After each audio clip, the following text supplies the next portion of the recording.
Good evening, Instagram. And we are back, and the lights are gone. We don't have electricity. But we're back on IG Live. Now join in everyone. This is a new account, okay? This is a new account, and Mr. Alan Baptist is in the house. So let's add Mr. Alan first, and then we'll take this forward. Champ for lending his Instagram. Thanks, Champ. Let's go. Mr. Alan should be joining us. Mr. Alan Baptist, how are you? I am well. How have you been doing, man? I'm good. We don't have electricity here, but you're right. finally here. This is 1 year in the my making. I swear, dude, I swear. I've been really caught up, but I was really looking forward to this. During Easter week, I think we had this plan, but you were traveling and then Easter came up. So I got caught up as well, but finally it's happening and I'm so glad and I'm looking forward to this. All right then, Mr. Alan Baptist, let's begin. All right. So right off the bat, firstly, I'd like to state that initially, right, when we talk about debates or debates as they're traditionally held, I am not too fond of the whole idea of debates. I'll just tell you what my sentiment is before we begin, right? Because when a debate happens, when any debate happens, usually, right, the audience who's watching, it tends to be pretty dichotomous in nature, right? If someone joins in watching a debate, it's either one motion against the other, okay? And one motion, people, there's an anticipation in people's minds that, okay, one motion has to come out as, or it has to emerge as victorious between these two competing ideas. And I find that somehow that's somewhat fallacious logically, right? Because, I mean, not in all cases, let me qualify that, not in all cases, but the whole idea that you jump into a debate expecting that one motion will be all out correct in every circumstance, that is a problem, right? So maybe during a discussion or a debate, we might reach a middle ground as well of agreement. Okay, so that's what I wanted to state right off the bat, right? You get where I'm coming from, right? Yeah, can I touch on this very quickly? See, yes, please. Debates are not new. People debate in the comments all the time. Now, since you brought this up, I'll take you back to last year. Okay, what happened last year? I put up a post. Okay, and my claim was the lights are back. Awesome. That the squat, bench press, and deadlift, as they are traditionally performed, for most people's goals are terrible exercises. Now, what happened when I put that up? I invited people to debate me live, to show up live and have a conversation. You know why? Because things happen faster. When you're live, the likelihood of misunderstanding or miscommunication reduces. And you truly know whether the other person believes what they say they believe. Because I'll tell you what, everyone has time for Facebook debates, for Instagram debates. Everyone's got time to comment. Okay, so everyone's got a strong opinion. And the only reason people don't show up to debate is not because, you know, one motion becomes, let's say, a little glorified if the, let's say, the speaker or the debater for that motion is more experienced. That's almost never the case. Firstly, life is pretty dichotomous. We should touch on that too. I'll speak to you about that later. It's not the whole idea that, you know, there are grays. Not really. It's, in most situations, it's pretty black and white. We just don't want to acknowledge that. But anyway, we can touch on that as well. But the idea is that the reason most people don't show up to debate is because they're afraid. Because this is a more challenging and a more intimidating environment. And it's easy to type comments from behind the keyboard. It is not easy to come live and speak those same comments in person. And I know, I'll tell you another thing. These same people who type comments, they are having debates with their friends also, because they know that it's not going to get recorded. So they'll sit with their friends and they'll be like, Aman Duggal said this, Aman Duggal said that, and Aman Duggal's so stupid. Why can't you say that to my face? That's what I'm trying to call out. So debates are important, and it is absolutely fine if one motion comes across as the unanimous winner because the advocate for that motion is well prepared. I am well Okay. prepared. And we spoke, what, about an hour ago? I said, okay, 11 p.m. And I appreciate the fact that you showed up. So I believe debates are very important because debates happen all the time, but they only happen from the safe vicinity of the keyboard. And they should happen in person. Yeah, and I completely agree with you because it's really safe when you're just sitting behind the screen and you're thinking and you're contemplating and you're just pondering about what has to be said and you type it down and then you reread it. Probably if you've written a certain sentence, you restructure it. So you get a lot of time to think when you're typing your thoughts down. And as you rightly said, when you're in person, it's a bit more confrontational, if I were to use that word. And yeah, you have to think on your feet when you are having a discussion live with someone. So I think, yeah, I agree with you. That's the reason why most people avoid it, right? Because it is, in fact, difficult and much more complicated than just being a Yeah. keyboard warrior. Of course, and Yeah, life is confrontational. If you're going to negotiate with someone, you have to negotiate then and there. You have to speak. So yeah. there's nothing wrong with confrontation. Okay, yeah. I somewhat would agree, right? That It depends, right? I know yeah. you're okay. Okay, cool, cool, cool. We're good with that. Okay, Let's cool. go. Let's go. Yeah. So yeah. Okay. So I had this ready. I'll have this ready on my tab. I just thought I just want to check if the viewers can see this or is my ring light interfering? Oh my goodness. It's getting blunt. It's getting butchered. Just a moment. Just get rid of this. Ah, Yeah. take your time. Yeah. Is this visible? Yeah. So is it? Is it not? Well, that's cool. That's me Yeah, with a that's you and turban. me, right? Yeah. Yeah, yeah. That's so. This is the discussion for today is for people joining in, right? It's I would like to call it a discussion. It's on learning and unlearning, right? Okay, we can call it a debate if you That's want. that's It's just a great. matter That's of that's semantics. that's nice that you created that infographic for this session. That's cool. Yeah. So yeah. So coming to my point of contention is this post that was made. Okay. Right. Yeah. So is it inverted by any chance, or can you read It it is clearly? you can just read it because it's inverted. Oh my goodness, that's so unfortunate. Okay, so we'll take this one by one. So, unlearning is a waste of time. Learn once and learn right. That's what you said.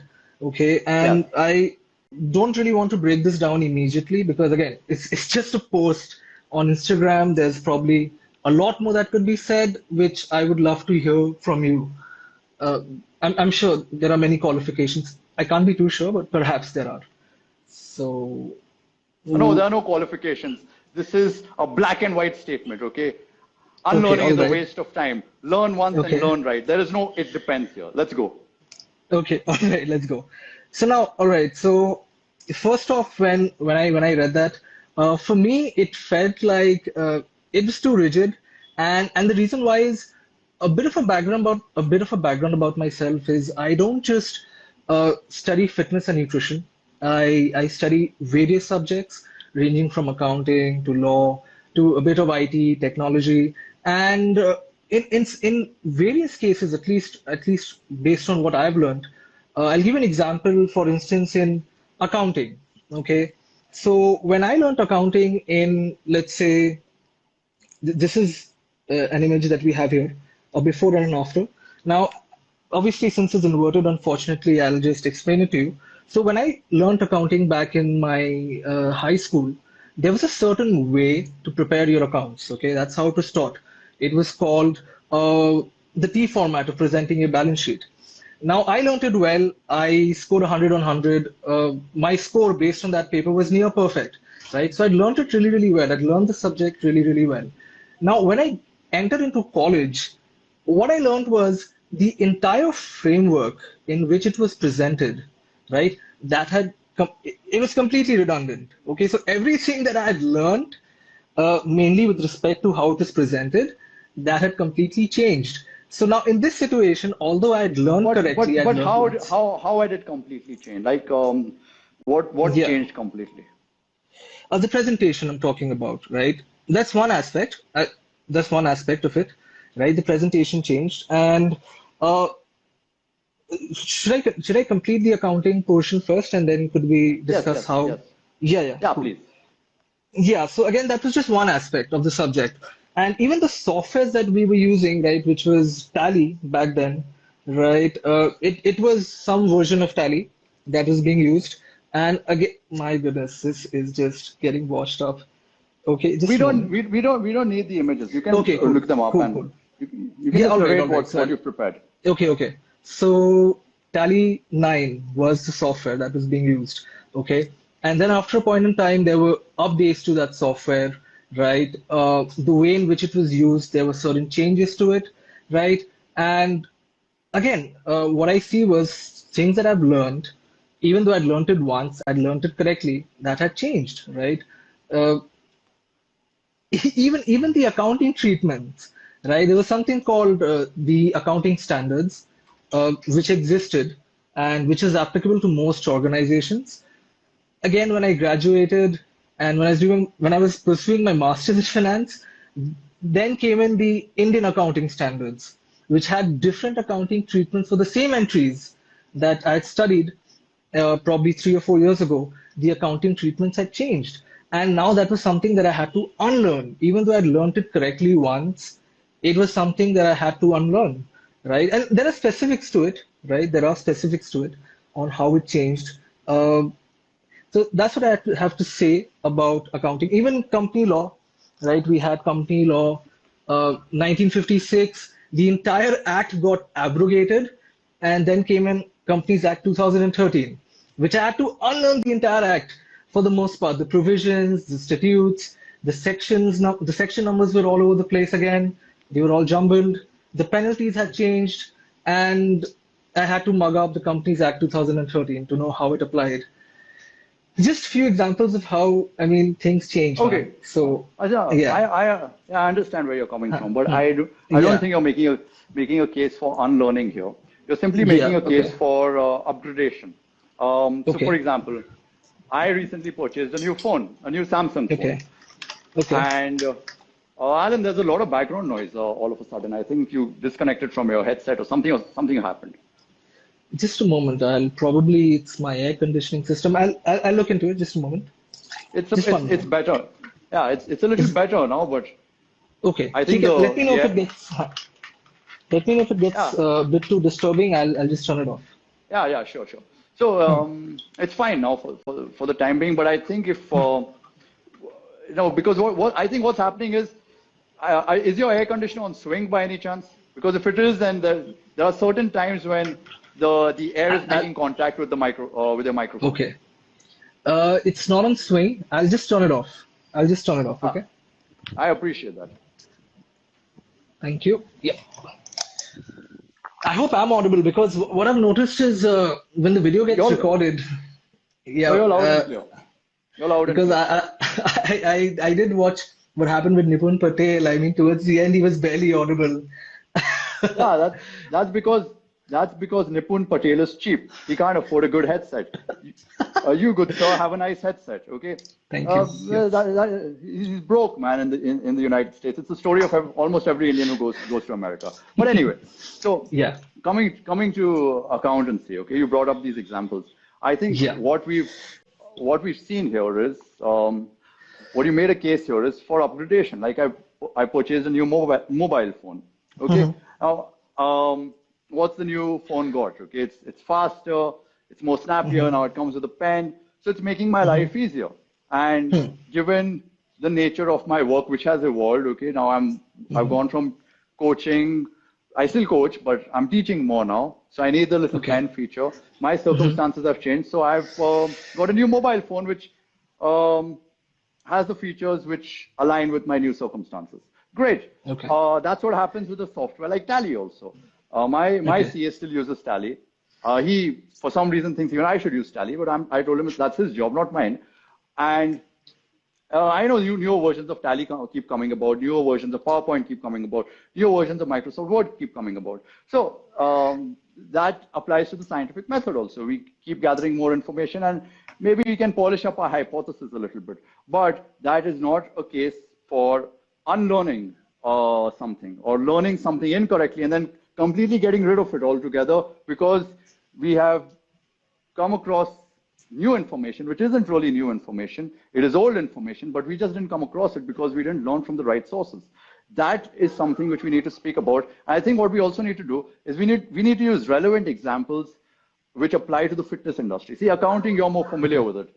I am not too familiar with the laws, so there's very little I can say. Maybe the laws which you touched on, maybe they have completely changed, but there is a reason why they've completely changed. I can't speak about it. I can't touch on those reasons because I'm not familiar with the laws which you're aware of because you studied accountancy, not me. So let's talk about nutrition and exercise and why would you think that there are any concepts in nutrition and exercise which we need to unlearn because the principles upon which nutrition and exercise is founded is old as the hills. And what I see a lot of people doing, and the reason I chalked that post down or penned that post down is because people are unlearning things which were incorrect today, which are incorrect today, which were incorrect 10 years ago, which were incorrect 50 years ago, and which were incorrect 100 years ago. Why did they learn that incorrect thing? Now, as a consequence of learning that incorrect thing, they have a new bias, and a very silly bias, and it's a problematic bias because it's hurting them and their clients. Also, there's a dog barking in the background. There's a little disturbance.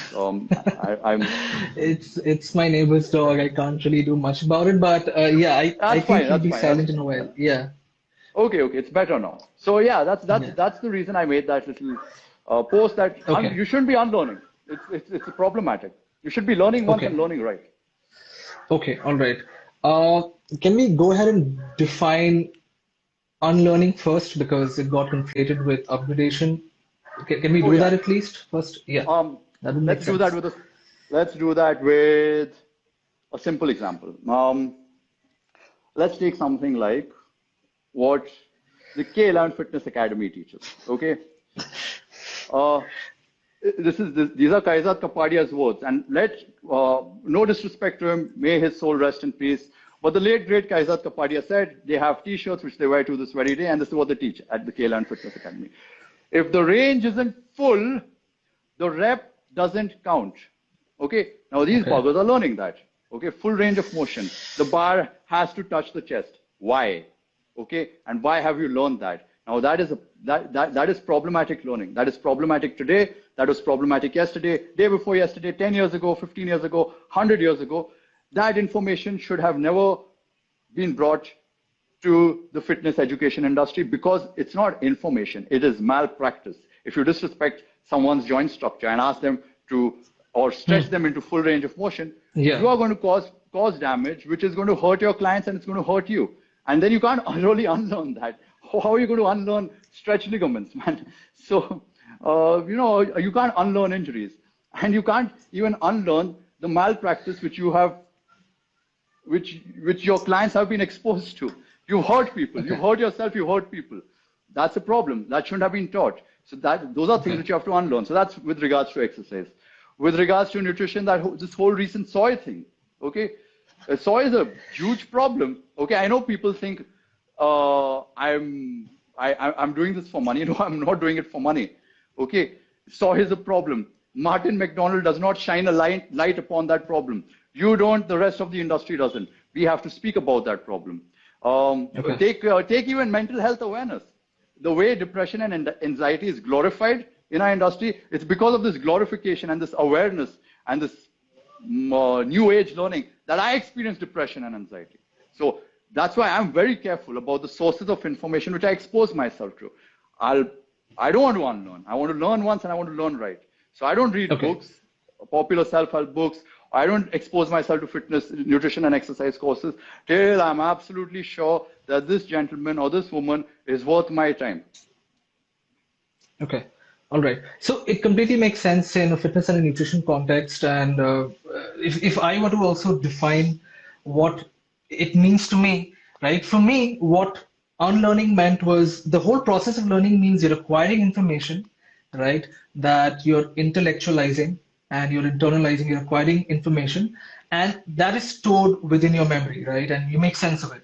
And the entire process of unlearning, if you were to define it, unlearning would be not best described, it would be described as a process of probably uh, either either removing or forgetting parts of that information that you had learned, right? And picking up new concepts in the process to replace or to substitute those concepts, right? These concepts that could be misleading, that are misinformative, right? You substitute those concepts with new information that you gather, and in the process, you unlearn a few things and you relearn it.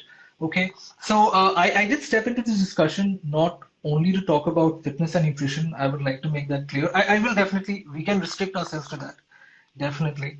But I felt that at large, based on the various, I just want, can I touch upon the other disciplines and then come back to fitness and nutrition? Would that be fine? Which disciplines are these? I just want to stay on topic. Yeah, because I just want to talk about unlearning at large. Okay, so because since Okay. eh, Maybe maybe you have because some relevant examples. Let's hear them out. yeah, because in the post that was originally posted, it wasn't really restricted to fitness and nutrition. And since we're both educators, I thought it would apply to education as a whole, right? So I But didn't really, we are educators in the fitness industry. definitely, you are. I don't think you're just limited to fitness and nutrition. I've heard wonderful things about you. It's not just limited to fitness and nutrition. You do also, maybe not formally, that's not what you teach, but people do pick up a lot of learnings from you beyond Okay, just fitness and nutrition. Yeah. fair enough. I teach So, everything. All right, let's go. right. Okay. So, a few things that I wanted to speak about was even the language as we speak it, right? If you just pick up English as a language, okay. Back then, I mean, several years ago, just using the word retarded was considered to be acceptable, okay? And as time progressed, it became a word that was offensive, okay? And then new words were brought up to replace them. Now, whether or not that's correct or not, that's a different discussion. But now people use the word special. Retarded as a word isn't used as it would be in the medical community once upon a time. Okay, so even Well, even that's the pretty subjective, Noel. And in certain cultures, like from where I come from, I have no problem calling someone retarded. Like, I have no problem. Okay, okay, that guy is a retard. No problem, man. Come on. Okay, we live in a culture which gets easily offended. I have no problem with that. okay, So okay, all that's right, very subjective. We cannot say that, okay. the language has we've had to unlearn words and learn new words. Again, this is linguistics. If you want to do that, you can. If you don't want to do that, you can still use retard. Yeah, yeah. So again, this whole idea that you can, you cannot, even with respect to certain pronunciations like fort, the word fort, referring to someone's speciality or liking in a certain aspect, right? So that even has two pronunciations, fort and forte, Forte, right? yeah. Yeah. Now again, when I would have these discussions with my English teacher, he used to be so damn rigid. He would be like, you know what, that's not correct. Fort is not a pronunciation that exists. It's forte. And Alan, you're wrong. And even when the word prepone existed in the Urban Dictionary, right? I use that. I use the word prepone in an essay that I wrote, and marks were deducted in an examination. And when I confronted my teacher and I said, look, sir, prepone is a word that can be used. He was like, nope, nope, it can't be. It isn't a word until it got accepted in the Oxford Dictionary. Not that Oxford is by any means right. Again, it's not like a standard as such, but again, eventually it got accepted. So my English teacher had to unlearn the fact that prepone could be a word, and I was like, yeah, Can I chip in very quickly? I think yes, yes, we both studied at Catholic school, so I'm really thankful to the Bishop School for making or rather drilling in me that it's important for me to speak English and it's important for me to speak English well. I'll tell you something. Like yeah, my English teacher, Mrs. DeCosta, also told me to say forte, not fort. Okay, and I understand why. It's very simple. It sounds sexier. It sounds it sounds more graceful. It's when okay, someone says that, You're like, wait a second, I want to listen to this guy. Why do you think people listen to me, man? It's because I speak English and I speak it well. So I get paid. I get paid for being literate. And Alan, you know this too. Yeah, The I way agree with you, right? uh, our presentation, how we speak, if we can, Yeah. speak something a little better, add a little flair to it, it helps. So yeah, Yeah. that's a small little thing which, Okay. some teachers are a little picky, some are not. You, this is a very subjective sort of Okay. reality which All we're right. talking on. Okay, let's go to cultural realities also, right? Again, back in the day, and even now when we discuss, when I speak to people from two-tier cities and three-tier cities, right? When it comes to the LGBTQ topic, right? They just have really toxic views about it. Okay, when I speak to them and when I interact with them regarding, gay rights and whether gay people should whether being gay is immoral or moral, right? They have many things to say about it, and that is something that they have picked up from their families or from whatever source they viewed or watched. They have a concept that they are desperately clinging onto, latching onto. That just being gay is immoral, being gay is a sin, and these are toxic concepts that they've learned. Okay, these are toxic concepts that they've learned, and with time, like I said, even in law that we had, like the Indian Penal Code, being gay was considered to be a crime. It was illegal, right? If someone came out of the closet, so to speak, metaphorically, and claimed that they were homosexual, it was considered to be or hailed to be a big issue. It still is in at least my family members who probably don't share the same view as mine. Probably they're a bit orthodox, or wouldn't use the word regressive. It's a bit too harsh, but yeah, uh, they just think it's a bad thing, and this is something that should be unlearned, right? It should be unlearned. These are toxic ideas. Even veganism, as such, that many people just think that they just want to be detached from reality here, Raman. The fact, again, I'm not entirely a vegan, right? I do understand the concept, right? That it makes sense. I know your view on this as well, right? That at max, I would probably have clams or animals that rank low on the sentient scale. But many people don't even want to consider that. They just like, okay, right? Uh, it's just fine. It's just the way it is, man. We eat animals. It's not something I want to think about. It's not something I want to unlearn. It's just cool the way it is. And these are problems, Aman, I feel. And this is just, and there are so many topics, man. It's just not fitness and nutrition. This whole, But yeah, I want to quickly touch on these two examples. You notice how yeah, with yeah, veganism, you very yeah, carefully selected where you fall on the animal eating yeah, spectrum. yeah, You know that, okay, being completely vegan is hmm, problematic. So you might as well consume some animal yeah, products to get yeah, the potentially beneficial compounds yeah, or the beneficial compounds which are potentially found in meat. Okay.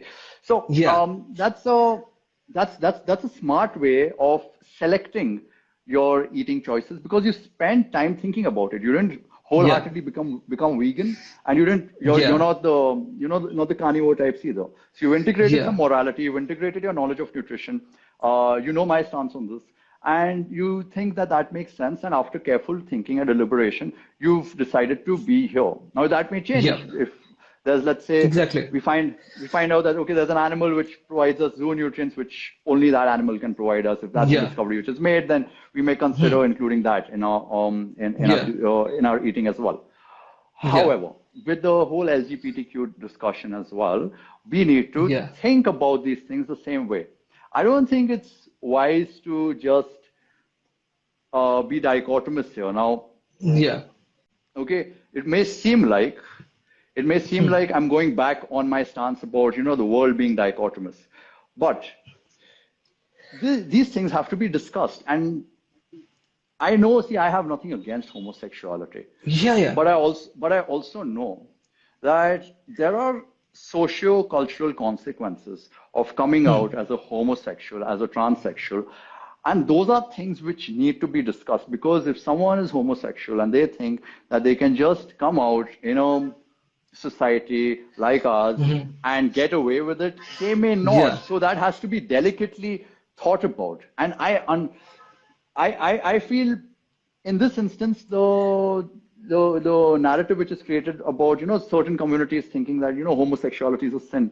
Well, there are reasons. They came from cultures where it was problematic to come out as a homosexual. Like, they lived in times like that. Yeah. So we need to, do our thinking, because they are not there to do the thinking for us or have debates with us anymore. Those are concepts or ideas, they're archaic ideas, but they cannot defend those ideas. So I think it's probably not right for us to speak for them, because if we actually think about why they came up with those restrictions and structures and boundaries, we'll realize that, okay, they kind of wanted, it was for the greater good, given the times they were in. And now we also have to acknowledge that. I tell people all the time, okay, like people who, let's say, abandon religion. I'm like, okay, fine. You're from a minority community and you live in India. And now there are some cultural realities in India.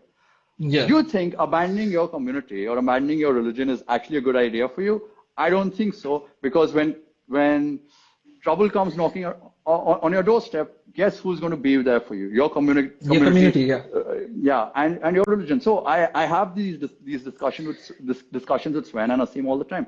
I have nothing against any particular faith, but I also know, or rather, I sometimes identify some potential problems with a particular faith. But I tell the people who are practicing that faith, listen, it's okay for me to be perhaps a little critical of your faith.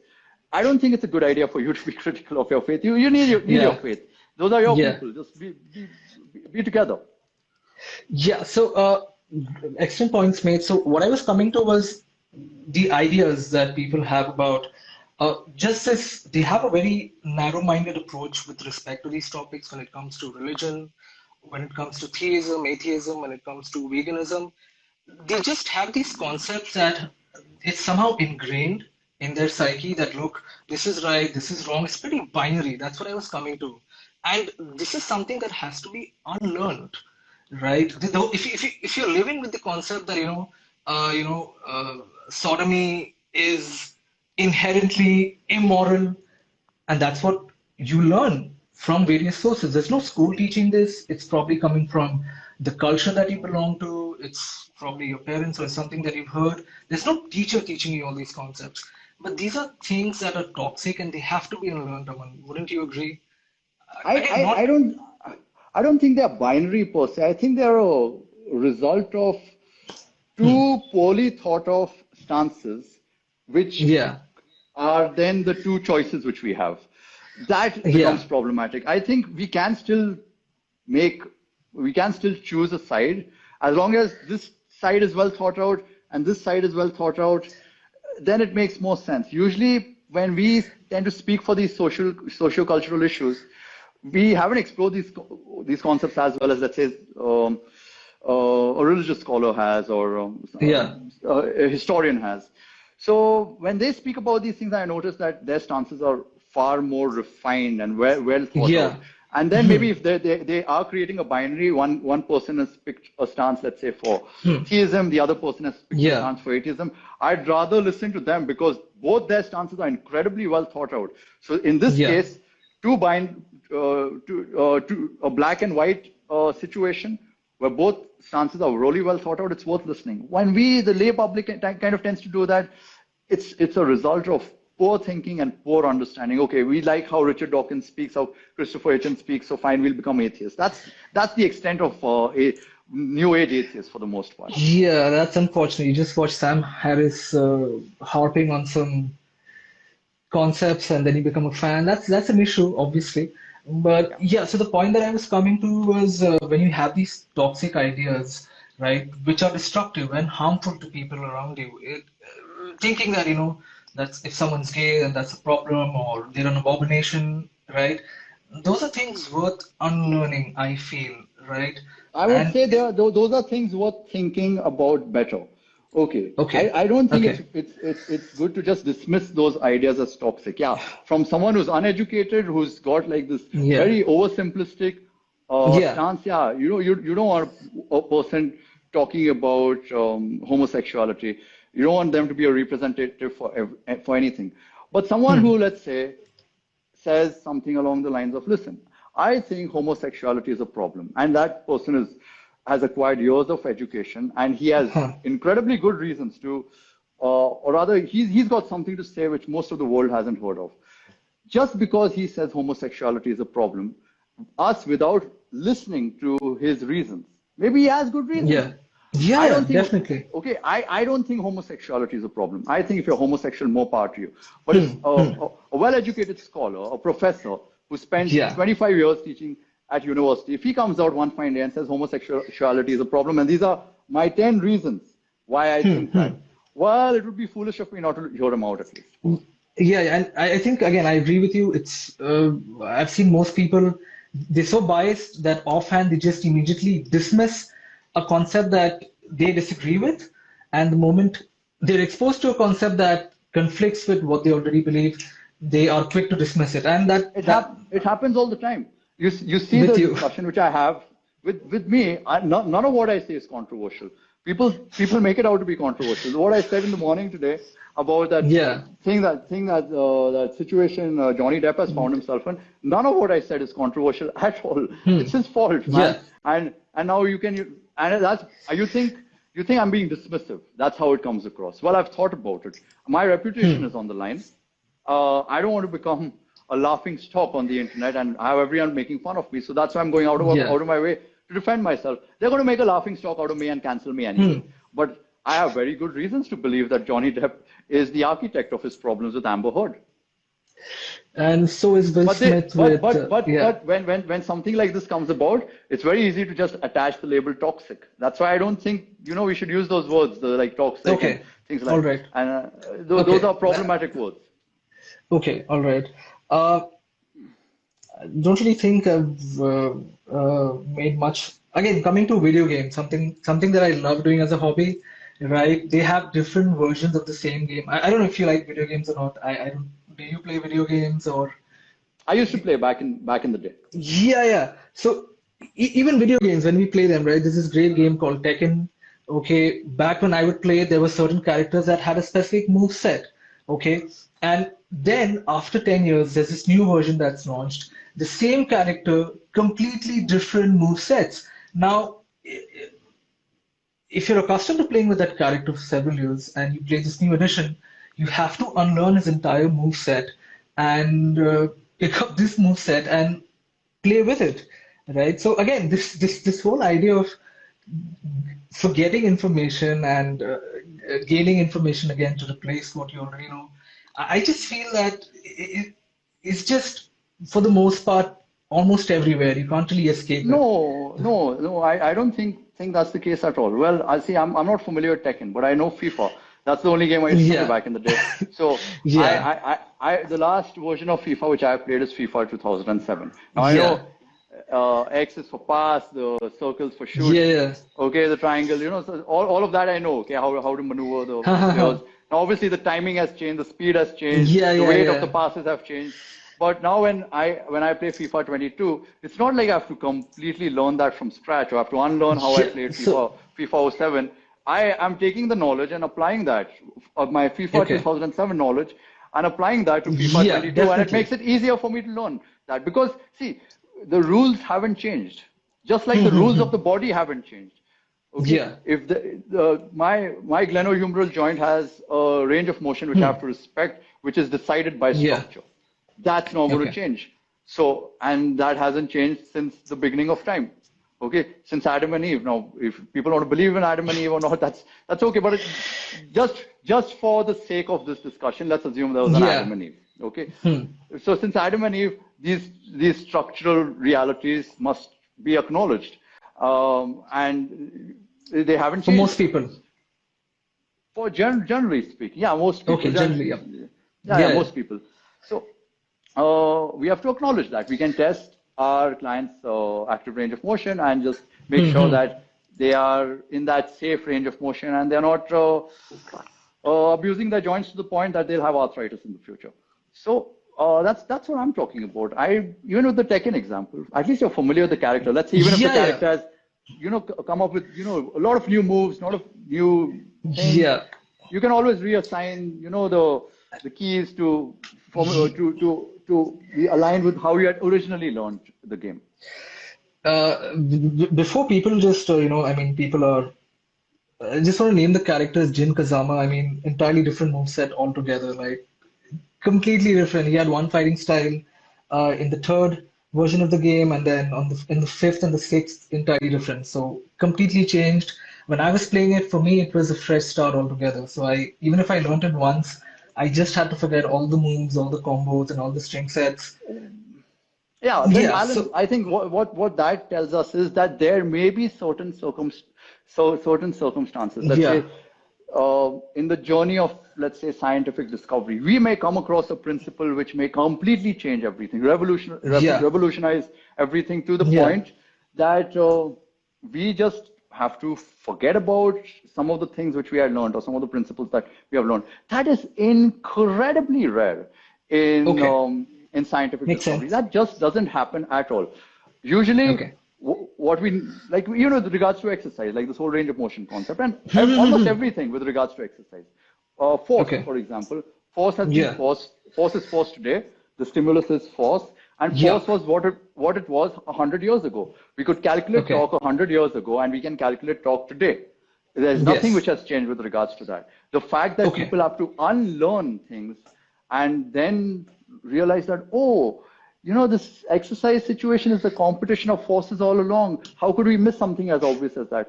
That's because you learn from people who did not know something as Okay. obvious as this. That's a All problem. right. Okay. So, okay. We'll definitely, I would like to touch on science. I first decided to touch on subjects other than science, right? So, so at least if based on what I demonstrated, I'm not really sure. Even politics, man, like you learn that if you're born in a certain country, right, one country is recognized as a country, but if you're born in another country, that country that is recognized as a country in that land, in your territory, that's not a country. So there's a conflict. Okay. So Taiwan, for instance, right? I mean, its status as a country is disputed. Let's put it that way, right? It's a lot of, isn't it? Israel, right? Its status is disputed. Even the map, right? I can't even get people to agree on this map of India here, right? Probably if I ask someone from another country, a neighboring state, Uh, yeah, but they, yeah, you may want to argue about the boundaries or a little, perhaps. Okay, plus minus here and there. But we know, okay, okay, fine. If I'm in New Delhi, I know I'm in India, man. If I'm in Mumbai, I know I'm in okay, India. So most of what's found on that map lies in India. And with regards to okay, politics, politics are actually the politics are simple. It's not a complicated. Political sciences are simple. They haven't changed. We think that they've changed. What was okay. happening 100 years ago should teach us things. Okay, there's a reason Yeah, Russia has invaded Ukraine, and we think it's yeah, ridiculous. And we live in an age where wars should not happen. Well, wars have been happening all along. It's not new, or yeah, it's not earth-shattering or anything of that sort. And it's a political power game. It's been the yeah. same game since the dawn of time. So Okay. Alexander the Great played the game, Genghis Khan played this game, and now Vladimir Putin, and even that new president of the United States, Joe Biden, is also playing that game. Okay. So to understand what you're saying is okay, based on the examples I gave, what you're saying is for the most part, the foundational understanding of what I've basically displayed, right? They tend to remain the same, okay? And perhaps with time, there are, I wouldn't really call them trivial changes, but a few relevant changes may occur, but those changes wouldn't be so radical as to revolutionize the entire concept, is what you're essentially saying. That, That is one aspect of what I'm saying. The yeah, other aspect of what I'm saying applies to the complete misrepresentation of the scientific landscape as it applies to nutrition okay, and exercise. okay. So, So, for example, with the whole soy debate, I haven't completed the soy debate because Chirag's going to join me again. yeah, But that is not a contentious, it depends issue at all. The way it has been interpreted by our evidence-based authorities has made it appear that it is okay to consume soy in moderation and that is malpractice. So, and that is a result of poor interpretation of the science which we have available and accessible to us.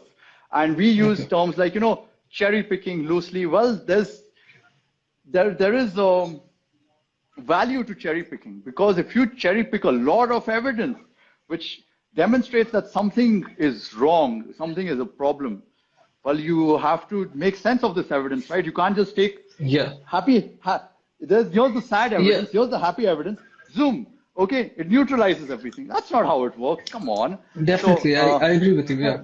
But our industry is lazy. Our industry does not know how to interpret the scientific literature. No one does it. I know this for a fact. We have meatheads, okay? Alan Aragon and Martin McDonald are meatheads. They're not nutritionists. Sorry, Alan. Sorry, Martin. Okay? They just borrowed a bit from Lyle McDonald. If anyone should get credit, it's Lyle McDonald. The flexible dieting book, which Alan has authored right now, Lyle McDonald Yeah. authored it a long time ago. Who's going to give him credit? Now, and then people call him crazy. Now you know why he's crazy. He looks around and he sees crazy things happening. People stealing his information. We don't give people credit. That's why Tom is upset at Qasim, and all of these things are a reality. Now I know I'm digressing slightly, but the whole idea here is it's not just that in our industry the foundational concepts are ignored. It's Okay. not that they're ignored. People just don't talk about them because they're illiterate. They're uneducated in this regard. And secondly, the people who pretend to interpret the science do not know how to interpret the science. I have demonstrated this over and over again, and I will continue to demonstrate this moving forward. Wonderful. Okay. Yeah. So I have seen you actually in the soy matter.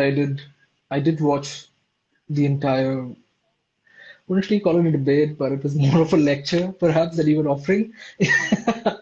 Chirag And didn't you say did, and anything. That's his problem, not mine. Why do you keep yeah, quiet?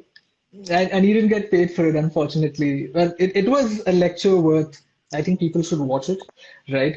Okay, so Aman, now with respect to other disciplines, I believe, not firmly again, I believe that there are things that you have to unlearn along the way, right? Even when I talk about science, right? I see so many people, they're just so attached to what they learned in class 3 and 4. For example, if I ask any person right now that, okay, how many planets are there in the solar system as of today, right? They'll probably say 9. And I've seen people say this again and again.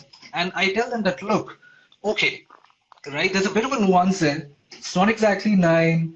Pluto has been demoted from the status of a planet to probably a dwarf planet. It's not exactly the same. There are certain discoveries that have been made with respect to its orbit. It's not 9 anymore. And people just resist this. There's no willingness to unlearn. That's what I've noticed when I teach. Yeah, It's a you would slight argue. upgradation, right? It's a slight technicality, and it has no Okay. real consequence to Okay. our understanding of the world or what's most important. See, what's most important are my joints. Okay, I want to look after my joints. I want to look after Okay. my health. I, Yeah. I, I don't want some debilitating disease because of consuming something which I shouldn't have been consuming in the first place. Yeah. Uh, Okay. these these these are realities which have realistic consequences. So Okay. it's worth talking Okay. about them. Let's. And yeah, with the Okay. planet issue also, I don't just mean to dismiss it, but it Yeah. is fine. Maybe it's contentious. Maybe some NASA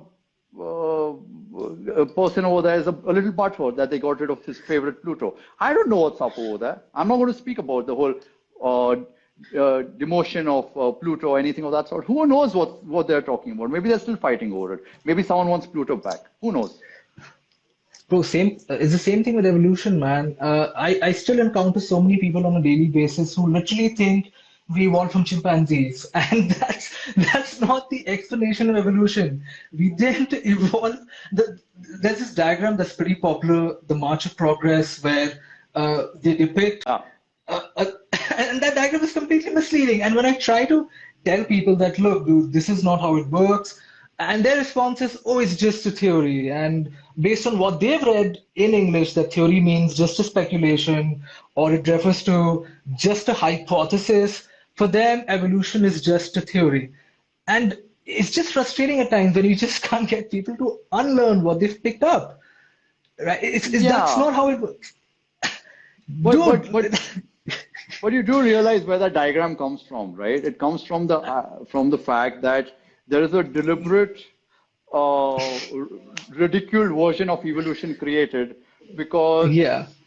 of the political reality which applies to teaching in most schools. They would rather evolution be taught that way, and that's okay. It's hard. It's not that we don't have the opportunity to learn evolution well, because we can always go back to Charles Darwin, and that his book came before our little textbooks with a misrepresentation of evolution. So Yeah. that's a deliberate inaccuracy, from what I understand. And people just are not willing to unlearn it, Aman. They're just not willing to unlearn it, and they will literally fight, and they're just too rigid. That's what I'm saying. And these are problems. They just Exactly. detach from reality. Yeah. Exactly. See, and what you said applies, makes a great case for my argument, because just like people are not willing to go back to Charles Darwin and examine Yeah. his work, which came way before the cute Yeah. little textbook with that cute little diagram.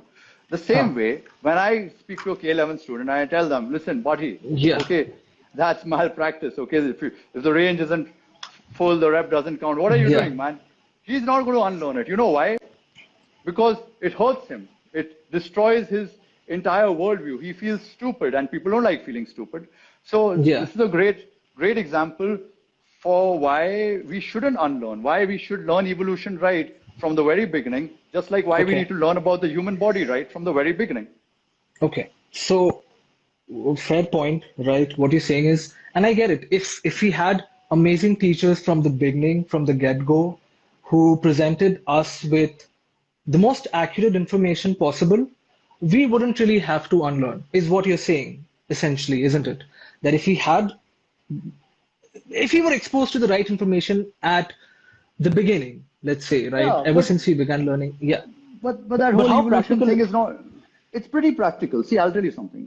In school, yeah. I had amazing teachers. The reason I speak well, I still think I have a lot of room for improvement with regards to how my vocabulary is and in my Mhm. delivery. But the reason I can speak English is because I had excellent teachers who, at least in that domain, taught me the importance of speaking and conducting myself well. Now, I don't conduct myself well all the time, but there are reasons for that. But I have to thank my teachers. Now, they got that little evolution thing inaccurate, but I can forgive them for that because that's not their Okay. specialty, and that's how it was taught to them. But I still don't But think you it's an unlearned it. excuse. But would you Oh, say you unlearned it? no, I learned it right from the very beginning because I had my dad to teach me evolution. Okay, That's all why. right, okay. Yeah, I'm aware. Sankeet's told Yeah. me. Yeah. Say hi to Sanket, by the way. He's butthurt. I don't know Yeah, dude, what's up with him. he's What's up just with he's you? just hurt. He's just Why are hurt, you man. He's butthurt? like, he's like, Why, why are you butthurt, we Sanket? should What give did him I a do to call you? someday. When I come to Pune, I, I'll bring him along with me. I got kicked out of Aman Bindra's group. Bindra kicked me out. He excommunicated me from the nutrition coach group because of Sanket. And then Yeah, Sanket's like, okay, exactly. Sanket only told Aman Bindra, add him back in. Once I'm back, then Sanket's like, I'm blocking Aman. Why are you blocking me, man? I taught you everything, Sanket. I told you about Mac Nutrition. Okay? And I'm sorry I told you about Mac Nutrition. Okay, so so Aman, yeah, great, excellent points made. What you're saying is that you had great teachers. I mean, I would say you're privileged, honestly, and I use that word with a lot of reverence when I say you were privileged. It is a Yes. reality that we have to Yes. accept.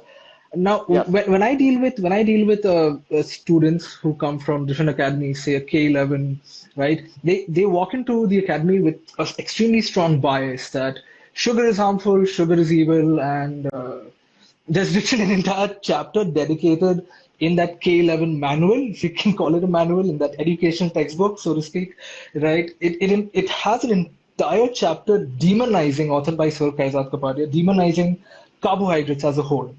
Now, for them, I have to explain to them initially that unlearning is a part of the process of learning. Because if you walk into my academy with certain strongly held biases and prejudices against a certain substrate, that will cause problems in class, and this has happened, right? You would have trouble imbibing that information effectively, right? So the very first lectures at the academy I teach, they are dedicated towards the entire art of unlearning, because when you're walking into the academy, there are certain biases that you hold which aren't really evidence based, if I can use that word, okay, which aren't really evidence based, and you have to just be open to unlearning that. Even posture, that oh, there's a fixed posture and there's a certain specific way to perform or execute a deadlift, right? These are biases that you have, and you have to be open to understanding the concept of unlearning, because not everyone is as privileged to have wonderful teachers. Okay, and teachers are considered gurus. Okay, if you're in school and if your teacher has said something, at least in the Indian, I'm not sure how relevant that is at this point, but if your teacher said something, okay, that's what your guru has said, and that's something that you are holding on to strongly, quite vehemently, right? So if Kezat sir has said something, it would be a huge dishonor for Mr. Kezad, because he's your guru, for you to acknowledge that, okay, what he said isn't really scientifically sound. Now, these are problems. These are problems. And unless we get to unlearning these concepts, Aman, I don't really think their learning would be effective, right? And because practically speaking, most people have uh, teachers that aren't that, how do I put it politely, aren't that great, right? At It's least when it, hmm, Yeah, I completely understand what you're stating, and with fitness education, that is most certainly a problem. yeah, But now, what happens? Let's think about it like this. yeah, People don't see that there's a reason people follow authority figures. They follow gurus yeah, because hmm, there's a reason people follow religion. It's easier to trust someone. Now I do this too. I think there's something to be said about reasonable faith. Okay, and I hmm, don't mean to borrow hmm, from William Lane Craig's book, because that's a fantastic book, by the way, Reasonable yeah, Faith. But I like that phrase. Because when I need to learn something, let's say with regards to a business um, opportunity which I'm exploring, yeah, it's going to take me time to dig into the trenches and learn everything about that industry by myself. So I look around, I carefully navigate, and I hmm, find out who's really killing it in that business, and I try and network with yeah, them. I try and become friends with them, knowing full well that everything which comes out of this gentleman's mouth will not be yeah, 100% accurate, but yeah, I'm going to trust this person because I do not have time. okay. So I get where the teachers or where your students are coming from. Let's say they heard there's a lot of background noise again, Alan, for some reason. I'll turn off my fan too. Just a moment, wait. I'll just See, turn off.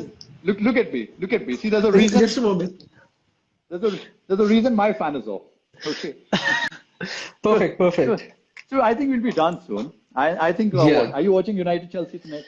It's there in streaming. I don't really follow football that much, Okay. unfortunately. All right, that's fine. So, coming back to the sugar discussion, let's say Yeah, they they picked Kaizad, your students who came to your institute, they believed Kaizad and they believe that sugar is harmful. So they got rid of it from their diets and they got rid of it yeah, from their clients' diets also. Then let's yeah, say you come along and you help them realize that okay, it's not that bad, you can have it. They're like, okay, fine, great. I will go with this narrative now. What if I come along tomorrow and say, hey, but sugar is actually bad, and I have very good reasons. Even though I challenge that narrative, I actually don't have too much of a problem with getting rid of refined sugar altogether, because getting hmm, rid of it altogether doesn't have any real consequences as far as health is concerned. yeah, And if the potential problems associated with refined sugar consumption can go away. So, first time I'm sharing this live, I've never shared this. I defend refined sugar consumption because I like to challenge what is accepted in our industry, because it is accepted for poor reasons. I feel we should know the entire story. But after knowing yeah, the entire story, Oh, Alan, we are running out of time. There's 24 seconds remaining. And I think this is because this is Champ's first live session. So we are going to have to start another one. We'll start another Cool, one cool, cool, cool, cool. Yeah, yeah. after 15 seconds. So I'll add you in. Okay. I'll save this one and I'll add you in. Cool, Okay. cool, cool. See you. I'll add you back. Yeah, yeah. Okay, okay. All right then, sorry about that, but I think Champ has a 1 hour restriction. So we have started the live session again. This is part 2 of my debate with Alan Baptist, and I will add him in now.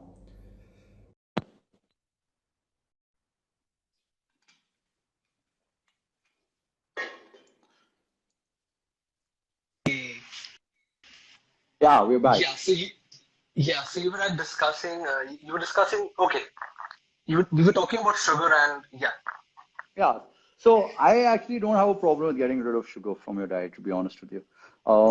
I challenge that anti-sugar bias because it's established for poor reasons, and it's worth breaking those poor reasons down. It's a good thinking Yeah, exercise. But but I'll tell you why. What's the bigger picture here? This is how I teach critical thinking. I tell yeah. most of my students that the only reason you should spend time learning about critical thinking is to understand just how fallible we are as Homo sapiens Yeah. and have why we naturally gravitate towards these biases or towards making fallacious arguments. There is value to having biases. Like, for example, if I have a bias towards my family, that's a valuable bias. There's a very good reason for that bias, and that bias is going to ensure that I look after myself, I look after my family, and by virtue of doing that, my family looks after me. And as a strong unit, we can explore the world together Yeah. and grow in this world together. So, these biases which we have towards our friends and family aren't that as problematic as we think they are. Also, let's say bias towards our work. You take the late great Kaizad Kapadia. He had an anti-sugar bias.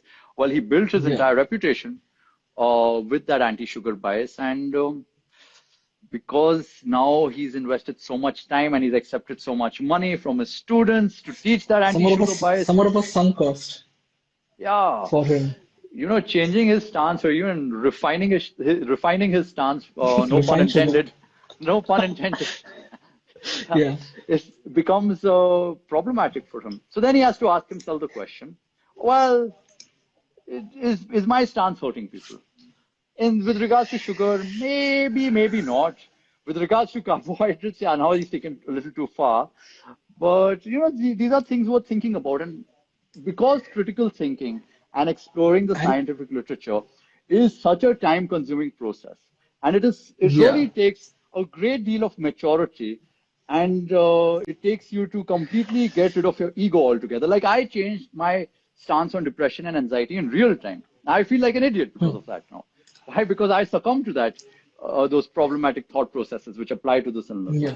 Now, I am willing to change my stance. It's not that I'm not, but it requires you to be open to, yeah, being, uh, feeling like a fool. And people don't have it in them to feel that way. And It is that's the what I truth. want them to learn. And that's what I want them to You cannot learn. teach that. You cannot teach that, I Alan. teach that. I've taught it, dude. I have taught that to around 60 batches a No. month. Alan, I disagree 100% because I'll tell you something. It will be Yeah. incredibly rare. So you can teach it. I'm not saying you can't teach it. But to Huh. think that your students are willing to put that into practice, that does not happen. Okay? That's The a little, attempt to. At least there's an attempt to, Aman. Okay. Maybe not it's not. entirely. Come on, Come Alan, you on. know This is this. this is You take this is our to this you is you, you take our evidence-based industry as an example in the fitness huh. industry. You think I just pick on the evidence-based industry because I want to establish my authority and it's fun for me? No, it's not. Nothing which comes out of the evidence-based industry. When I say nothing, about most of it, okay, 90% of it is pure gibberish. It's BS. It's nonsensical. The whole, even their choice of words, their vocabulary is just so problematic from a foundational perspective. that you can't really call them, these people, evidence-based. Okay, so we realize that even with best efforts, people make teams. There's a reason um, Alan Aragon and Brad Schoenfeld are friends, and Brett Contreras and James Krieger are friends, and then all of them are friends. And then when Menno Henselmans comes, they start doing conferences. They all have biases for each other because they know when they're together, they will grow together, and it helps. This whole networking situation helps them. We know, and when someone like Mr. Jeff Fudge comes along and he actually tries to practice good thinking, come on, you know this. There's a reason he isn't accepted as as a thinker. He's more qualified than the rest of these bums. Why do you think they don't invite him for conferences? Why do you think they don't invite him to be a presenter in conferences? Once in a while they'll do that, but every time he brings up something which triggers these people, guess what they do? They go back to their baser instincts, which is to be biased. So everyone's biased, okay? Unless you're like me, ego-free, and you're like, okay, fine, man, I'm blonde, okay, fine, it's okay. I'm not attached to the fitness industry. It helps to practice in other industries because I'm like, yeah, man, fine. I got the depression, anxiety thing wrong. Who cares? Fine, this is my new stance. That's how I take it. And that's great, and that's wonderful, and that's something that I want other people to inculcate, Aman. I mean, That's just simply, human come nature. on, that's too dismissive. It's not dismissive. It's a reality. If you understand how the human mind works, you know that is not happening. It's something worth striving for. It's worth striving for, Aman. I think what's worth striving for is for professionals with good intentions to come together, establish a better consensus, and then tell their students, listen, man, you guys suck at critical thinking, you're low IQ. Oh my goodness. Just follow the scientific consensus. Come on. IQ is a reality. It's a genetic reality. There are some people who are naturally gifted at critical thinking, and there are some people who, in spite of their best intentions and best efforts towards thinking critically, these concepts just come ridiculously slowly to them. So I tell my students, listen, man, you can give the critical thinking to me, or take some other authority figure if you don't like my personality. You like Martin, fine, man. Whatever Martin says, say the same thing, but make a nice little reel out of it, okay? Look presentable, look nice, speak well. People will follow you like they're following stupid Martin.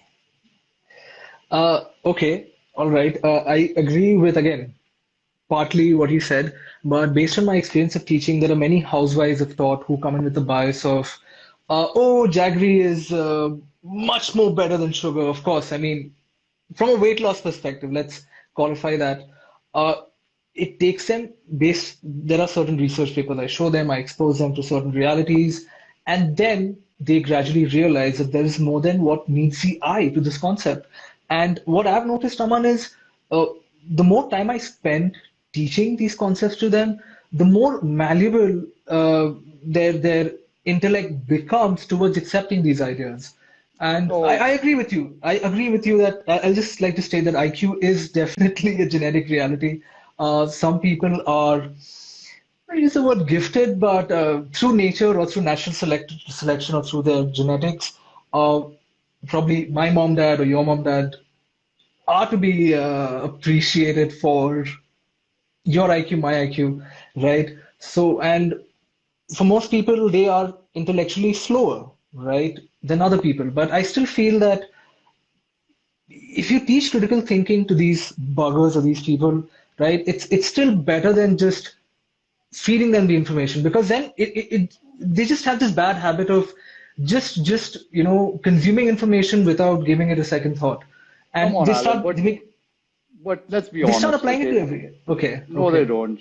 Let's be honest. Let's take the housewives example. Okay. Now, because of this, it's Alan's fault because he said housewives. Because people are going to tie this into homemakers. Homemakers. Are we going to use that word?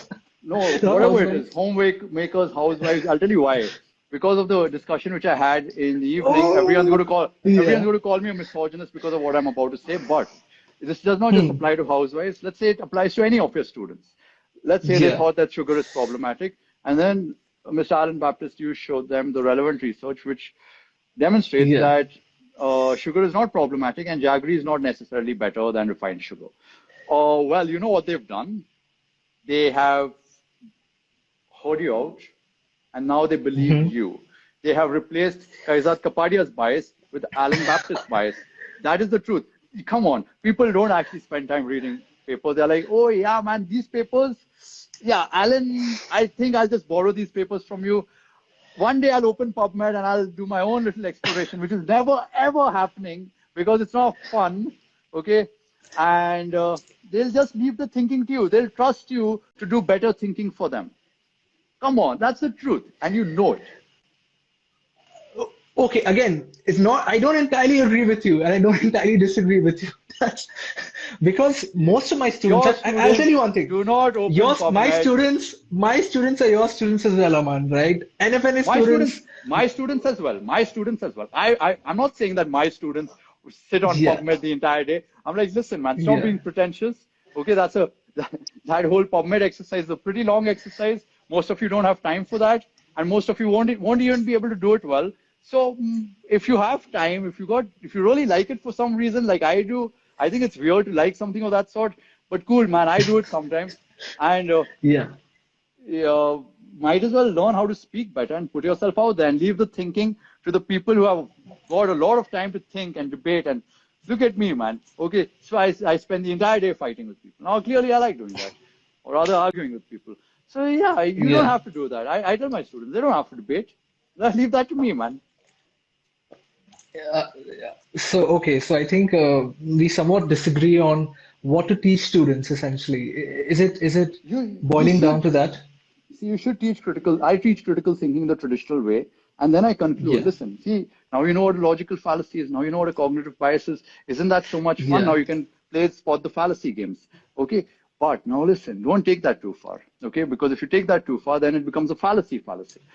Instead of doing that, just realize that these are problems, but they're not as serious of problems as they're made out to be. We're all biased. We're going to continue to remain biased. I think we should just use this information to continue keeping the biases which serve us well, and then get rid of the biases which we think aren't serving us well. Okay, like for example with the soy thing, I'm like, okay, you're going to have to choose a bias. It's either going to be my bias or the rest of the industry's bias. So which bias do you think will do more harm than good? Okay, pick that one. I don't take my word for it, but I would take my word for it because I have a track record of being right.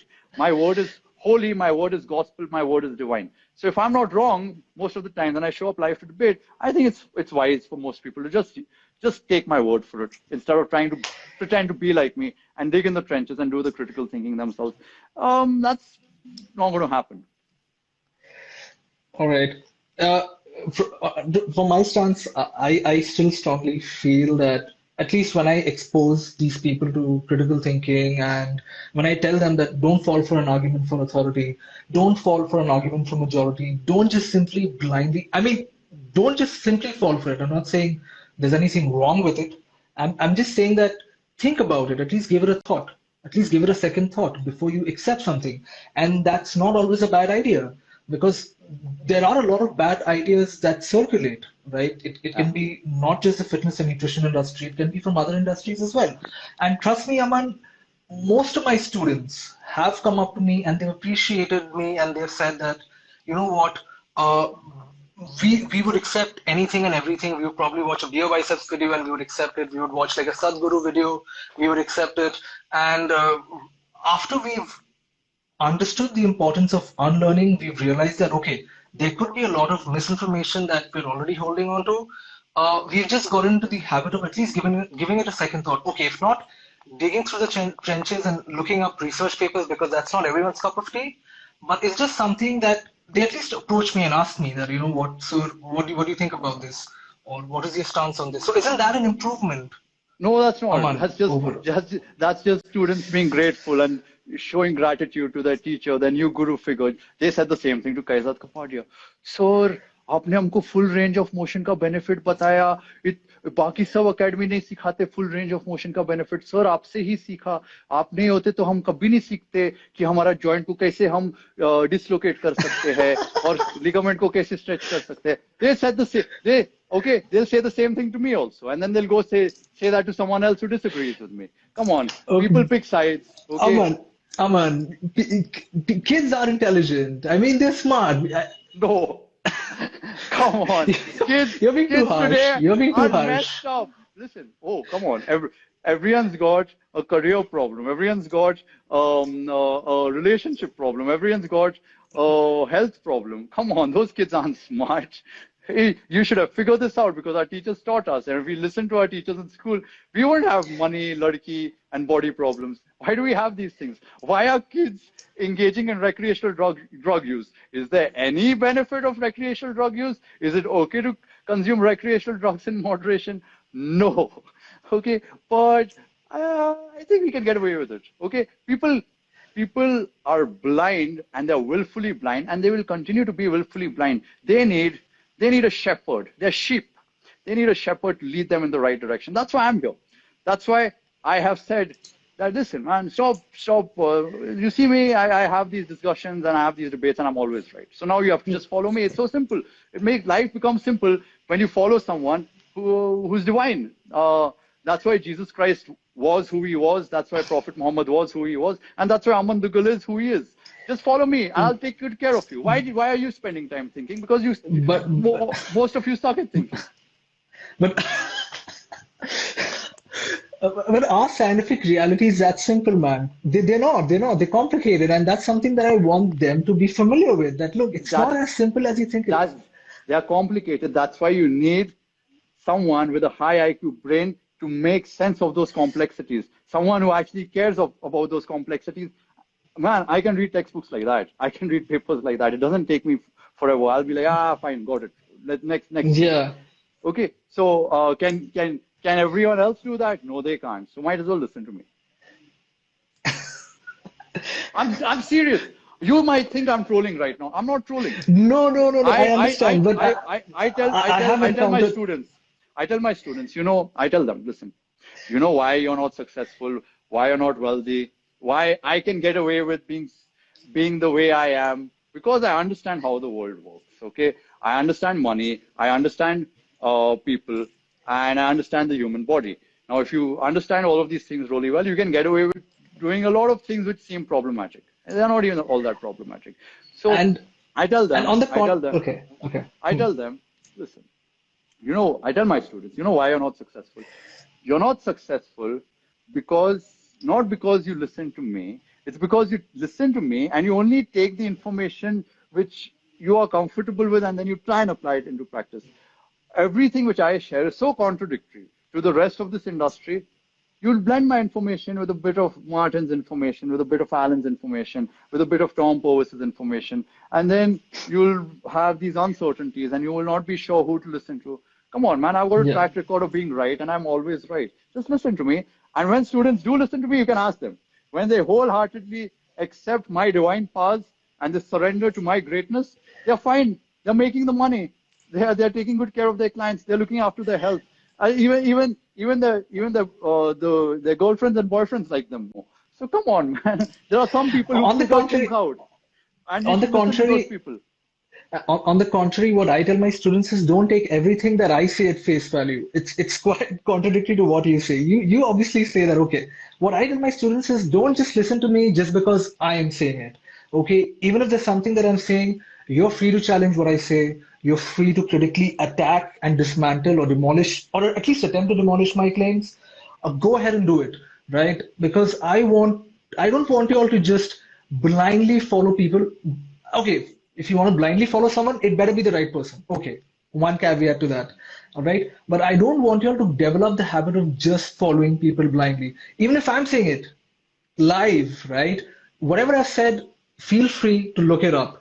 Don't just go by what I'm saying, right? It's up to you. You have Google, you have your resources. Feel free to look it up. And the students admire that as well. And a lot of them do, in fact, try to, at least these are baby steps for them, but they do attempt to do the research on their own. They try to tally what, it could be cherry picking as well. It could be, I'm not denying that. But I feel it's a step in the right direction, Aman. Like, No, instead of just simply, no, we don't learn like that. There's way too much to learn, and there's life is too short to do that. Someone has to demonstrate that they're really good at what they do. For example, I'll tell you about with regards to football. Now, I learned Yeah. football from someone who's 10 years my junior. His name is Sven Montero. You must have seen him in some of my Yeah. posts on Instagram and or even on YouTube. He's 10 years my junior. He's a really good football player and he's a coach. Huh. Now, because he's 10 years my junior, that doesn't mean he's the best coach in the world, or he may be teaching me, he may not be teaching me some things which may be a little problematic. But when he tells me to do a particular drill, I say yes and I do it. I follow him blindly because he's really good at something which I want to become good at. Mm. So if he tells me to Yeah. do a particular thing, unless I find something ridiculously problematic with it from a logical perspective, or maybe if I integrate my exercise knowledge Yeah. with the drill which he's teaching me, only then will I interfere. Otherwise, I just listen to him. It helps that way. If you surrender to your teachers, and for example, if I want to kill it in the pharmaceutical industry, I'm going to find someone, Yeah. okay, which I Okay. already have, and I'm going to listen to that gentleman because he understands that business far better than I will be able to understand that business in the next 5 years. I don't have 5 years. I might as well trust that person and believe him, even if he makes a few inaccuracies, even if he leads me a little astray. At least most of what he's going to share with me is correct, right? He's going to teach me how to make a killing in the pharmaceutical industry. Yeah. That's how people grow. That's how people become rich. That's how people have good relationships. With regards to marriage, my ideas with regards to marriage, where do you think they come from? From speaking to people who are 10 years older than me, who are living, who are having miserable marriages. I'm like, what happened to your marriage, buddy? She's like, yeah, this happened. This should not happen to you. Don't make the mistake. I'm like, thank you so much. You're so nice.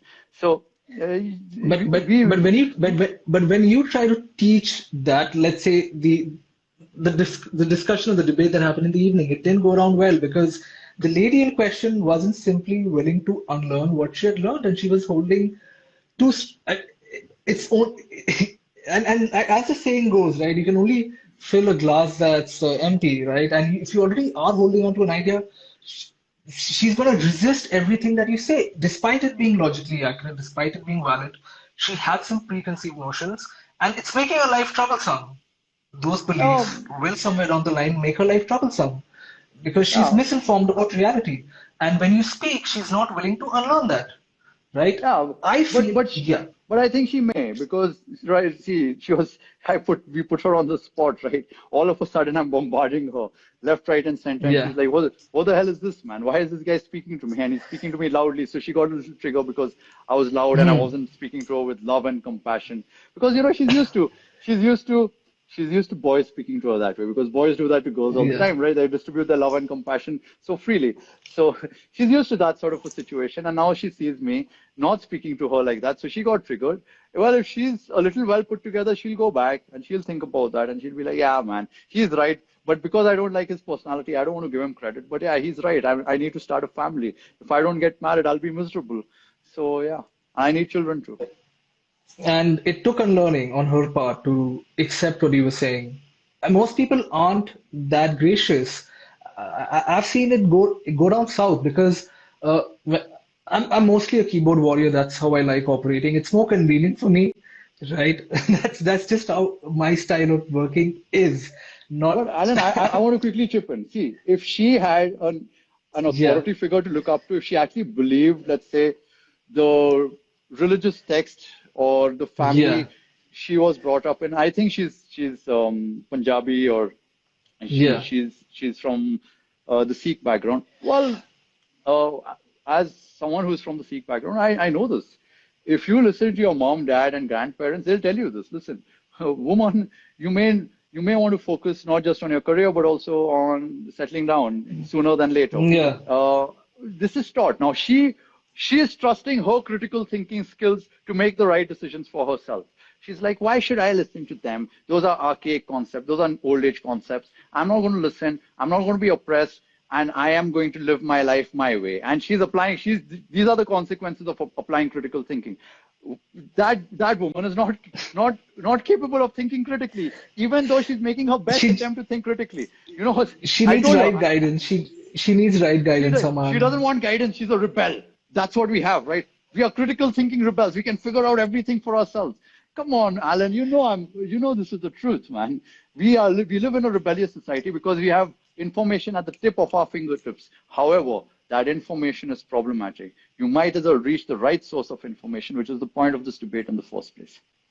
So most people are not going to get the right source at the very get-go. At least if I could speak from my experience, at least most of the concept that I was exposed to coming from a Catholic background, that the whole creationist narrative was what was fed to me, right? That Adam and Eve once upon a time existed, the earth was created in 6 days.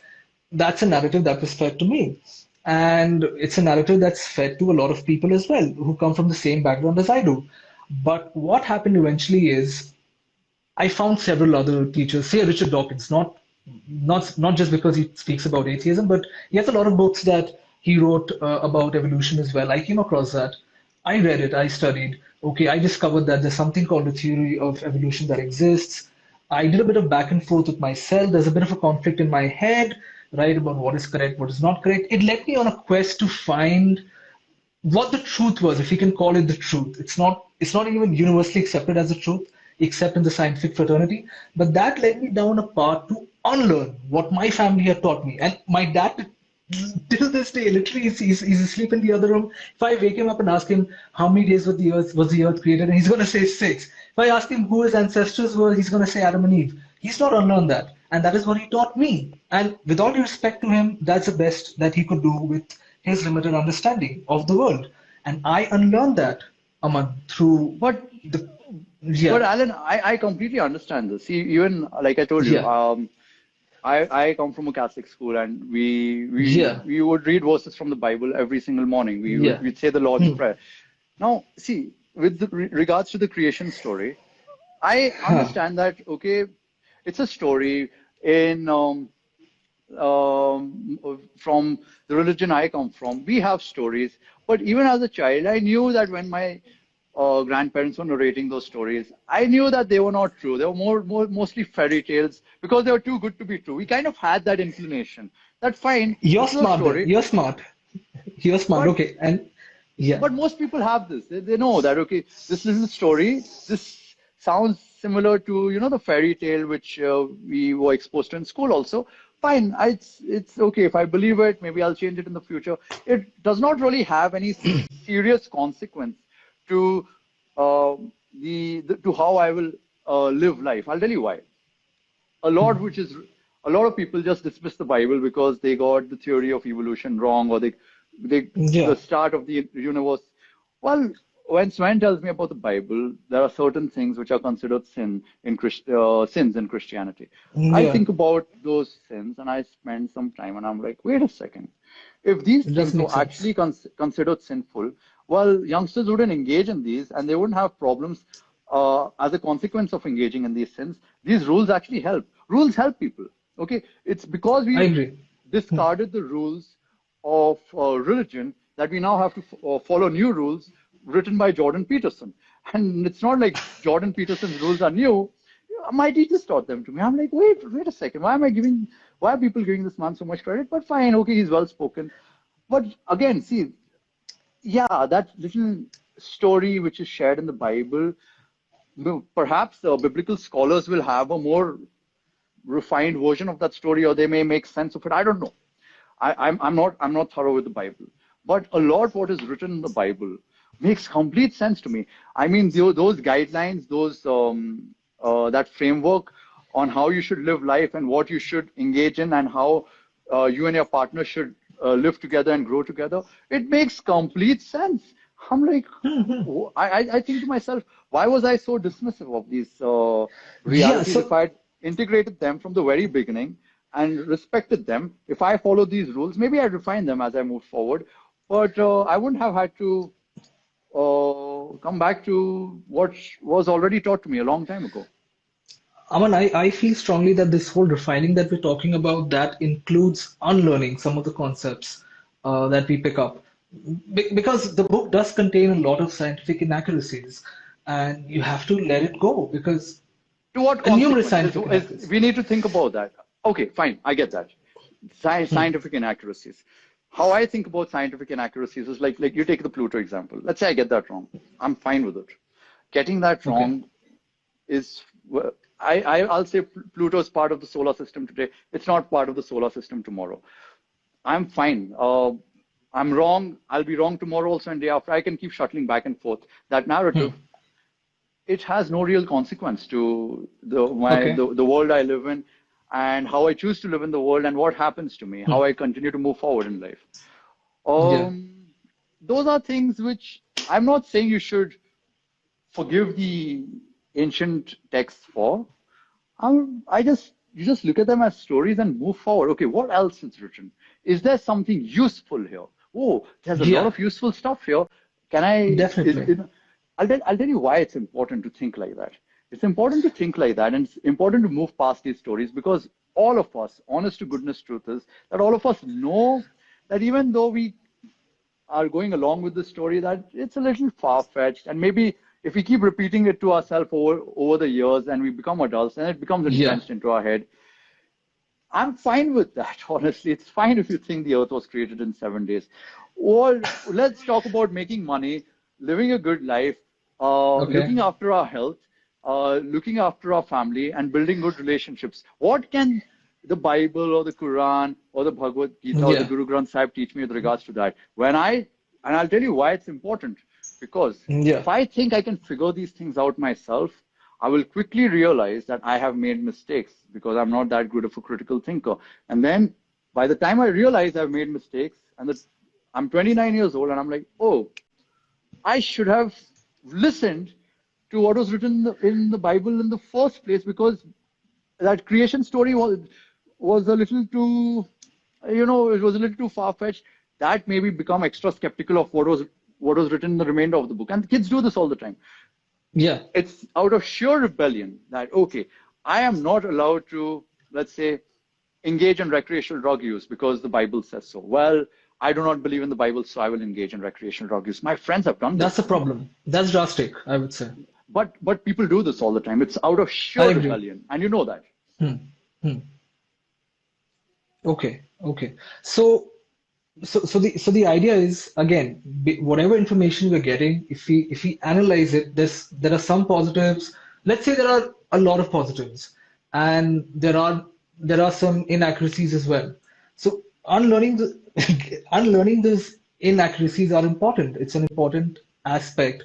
The same thing with, let's talk about nutrition, right? If people don't have an open mind, they're not going to accept the whole nutrition narrative about sugar not being bad as it's portrayed to be. So, and most people, for the most part, do not have great teachers or great instructors to guide them, right?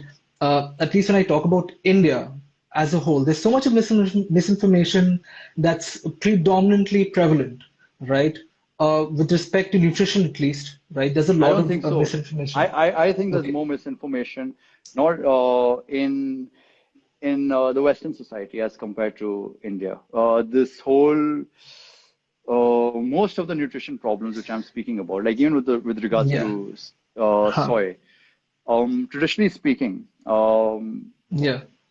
we've always known that soy is problematic. Now it was wholeheartedly embraced by the West, and then a little bias for soy was created. Hmm. I think the Yeah. West gets more things wrong. Like look at not just nutrition and Yeah. exercise. Look at the way they are. Look at the rest of their Lifestyle. ideas, lifestyle, everything. They've got everything messed up. They've got their careers messed up. They've got their Relationships. health relationships messed up, and health fine. Maybe they take a little care of their health. I'm not entirely sure of that. I still think, statistically speaking, we're healthier. Of course, we are healthier. That's correct, statistically speaking. So, Okay. yeah. And there was another point which I wanted to touch on with regards to what you said about creation and evolution. It's like when that story was shared with me, at school brought it up to. I was like, yeah, man. I was pretty young, pretty easily influenced. But I was like, yeah, man, that's a cool story, but I don't really think that's true. Just like when my grandmother shared some of the supernatural powers of some of our gurus, of them, stopping a gigantic rock with Yeah. one hand. I'm like, yeah, I mean, I like it, okay? It's a superhero story. We watch superhero movies and we get completely engrossed in them. I like it, but I don't think that's completely true. So I went ahead with that anyway, that assumption, till one fine day, dad sat me down and he was like, okay, this little evolution thing which you're learning, come, I'll teach you a little more about that. I'm like, oh, that's cool. So again, now what happened in this case? The first chance I got to learn about evolution seriously, it wasn't like it was a big part of our teaching anyway. Yeah. It was a small little paragraph for when it was introduced in school, I believe in third or fourth. And now when dad's there to give me a slightly more polished perspective, there you go. I have a better source from where I'm learning. School continued teaching me evolution that way. My friends, to some of my Christian friends, continue speaking about that, about evolution, the way Christianity criticizes it. It's fine. I'm not going to spend the time arguing with them. I'm like, okay, it's of no real consequence to me. But I know the reality of evolution, or at least I know I would like to believe as close to the reality of evolution. So that's fine. That is why it's better to learn from the right source. In this regard, like you said, I'm privileged. My dad was the better source to learn about the beginning of the universe. Yeah, and that's what my point of contention is. Things like horoscopy, homeopathy, right? Vastu. There's a lot of people believe in these concepts. Someone like horoscopy. They actually believe. I still have my classmates who actually believe that the planetary positions of these masses in the universe, they govern their lives and they live by it. And there is no inclination to unlearn that. The same thing with homeopathy. Most of my clients that not most, again, that would be too exaggerated. Yeah, so a large chunk of my clients, they come to me with this idea that, okay, homeopathy has certain benefits. Okay, we can say there's a placebo effect to it. All right, that's about it. But they believe that, okay, homeopathy has some important role to play, which isn't the case. The horoscopy again, that's a problem. Astrology, Vastu, these are all real problems, and people, and there is no one currently to teach people to unlearn all of this, right? So these Yeah, are problems. yeah, You think these are of no consequence? yeah, so I think it's so I completely get where you're coming from here. At least here, what the least you can do is if someone introduces you to homeopathy, is ask them, and this is how I got skeptical about homeopathy. Is I just asked at home, what is it like? What is this? They're like, okay, here you read this. A little pamphlet is where I read about homeopathy. And Yeah. yeah, as soon as you read what homeopathy is, it should As soon as you. any reasonable person, come on. You're like, wait a second, man. Okay, fine. If someone is in an authoritative position, fine, I'll pop that sugar pill. But this is, I'm a little uncertain about this. They're not. They're just strongly convinced that this works. That's the problem. And they have to unlearn that. These are issues, Aman. You're right about that, actually. Now that you say that. There are some real problems which take advantage of a person's gullibility. So it's at least worth talking about these things. I'll tell you one thing, one interesting thing, Aman. The reason why NFNA still doesn't have, we still don't teach yoga, it's because because in yoga, probably the yoga, a lot of people are going to get triggered. Probably my partners will get pissed off when they hear this. Now, the reason why I have been so specifically not to open about the idea of having a yoga instructor is it's because they teach there's this concept of chakras in the yogic sciences, if I can call it that. Now, based on what I know, probably I could be wrong. I could be wrong. Maybe I misinterpreted what I read. Now there are certain teachings that say that, okay, if you're feeling a certain way, you do certain poses, these chakras will be unlocked, and you feel a certain way. And again, that's problematic. That's pseudoscientific. And when I tell that, and when I convey that to the people that I go to tie up with, they get triggered. They're like, oh, Alan, you're being over smart, or you're so evidence-based, we don't need you. Right? That's a problem. You're a problem. You're trying to be over smart here. You're trying to, go against what we've learned, and you're a problem. And even in Ayurvedic nutrition, they have certain guidelines about, okay, do not mix milk with fruits, let's say. And I tell them that, look, we cannot have Ayurvedic nutrition. Okay, I'm not saying I'm against Ayurvedic nutrition as a whole. There are certain concepts that probably are not correct. There are certain concepts which are correct. We need a more refined approach to this. And they're like, nope, Alan, nope.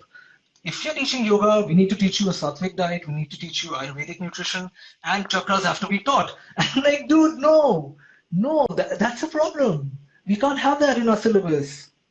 That's a Yeah. problem. Yeah, you're right about that. I don't disagree with you. I do, however, feel that the way skepticism and critical thinking is practiced, it's that we pick a scapegoat which has become uncool, or we pick a scapegoat which we can get away with attacking. For example, you take the whole homeopathy thing, okay? Fine. Yeah. Widely accepted. Back when I think I was 4 or 5 years, I've used homeopathic medication, and soon we quickly realized the foundations upon which homeopathy are built, and then we got rid of it. Okay, we stopped using it. Um, but Probably I just one thing I'd like to interject, Aman, that maybe in the metropolitan cities that we live in, okay, it's gradually died out. But again, when I go to set up NFNA centers in 2-tier and 3-tier cities, the situation there is just bad. Everyone believes that homeopathy is a thing, it actually works. And I'm like, oh my goodness, you all have a lot of unlearning to do, don't we? Right? um, unlearning, or in this case, being fooled. It's yeah, I get what you're saying, but I also feel that Yeah. when we practice critical thinking, we have our popular scapegoats. Okay, we got, let's say, Hmm. attacking homeopathy. Okay, attacking the theory of creation. I still see people in the skeptic community, in the critical thinking community, as soon as their favorite toy gets heckled, or you take soy for example, as soon as we bring up the reality of soy is not very different than the reality which applies to some of these incredibly problematic concepts.